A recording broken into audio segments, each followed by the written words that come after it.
Here we're going to revisit the differences between latent and sensible heat flux and some of the energetics associated with latent heat flux. Now the authors have a sidebar, a box that deals with the energetics of water movement. And some of the key factors to remember is that water has a high specific heat. And what that means is that it takes a lot of energy to take water and increase its temperature relative to, say, air that has the same mass and increase it by the same amount. And so it takes a lot of energy to raise the temperature of water. And that's one reason why the energetics of water are so important in an ecosystem. Also, it takes a lot of energy to vaporize water, to make it change state. And it takes 580 times more energy to vaporize water than it does to simply increase it by 1 degree Celsius in temperature. And that's why we think so much about evaporation or evapotranspiration in ecosystems and energetics. Because if we simply take a gram of water and increase it by 1 degree C, that takes a lot less energy than if we take that same gram of water and vaporize it. And so a huge amount of energy is going to go into vaporizing water compared to just increasing the temperature of the water in an ecosystem. And so once that water starts to evaporate, large amounts of energy go in to the vapor state.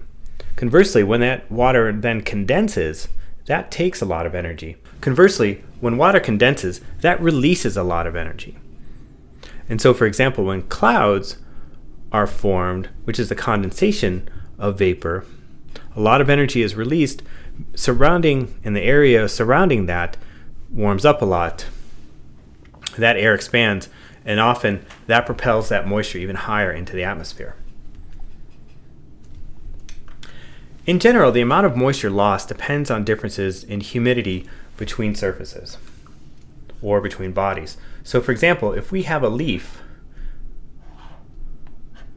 and inside the leaf, that humidity is relative 99%. It's saturated in water. And the outside air is going to be a lot less, say 20% humidity.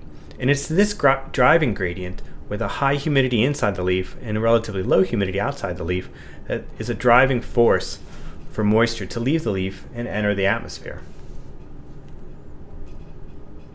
When we think about differences in humidity, we often think about vapor pressure.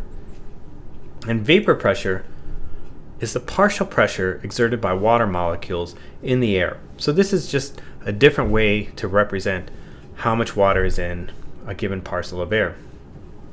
Now we talk about vapor pressures quite often in ecosystem ecology when we're thinking about moisture in the atmosphere, or at least in gases.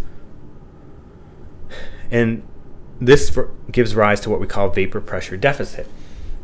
And vapor pressure deficit, which is often just abbreviated as VPD, is that difference in humidity or the vapor pressure between one body of air and another. And that becomes the driving gradient for humidity to move from one air parcel to another. So often we'll talk about vapor pressure deficit, which is really how dry the air is in the air surrounding a plant. And that vapor pressure deficit is what drives, in part, moisture out of plants.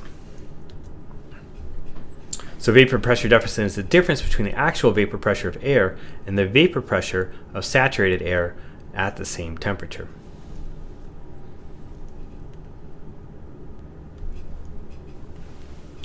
Now once we know the vapor pressure deficit, which is the driving force for moisture to move from one parcel of air to another, we then think about the conductance of that moisture. And conductance is the flux of water vapor per unit driving force.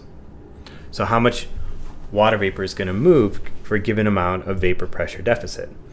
And essentially conductance is the inverse of resistance. So we think of resistance as being a blockage, something that restricts a flow in this case. And conductance is going to be essentially how much flow you have for a given amount of pressure. So if you think of water being pulled out of a leaf. The conductance is going to be how much water is pulled out of a leaf for a given amount of pulling force. And that pulling force is the vapor pressure deficit.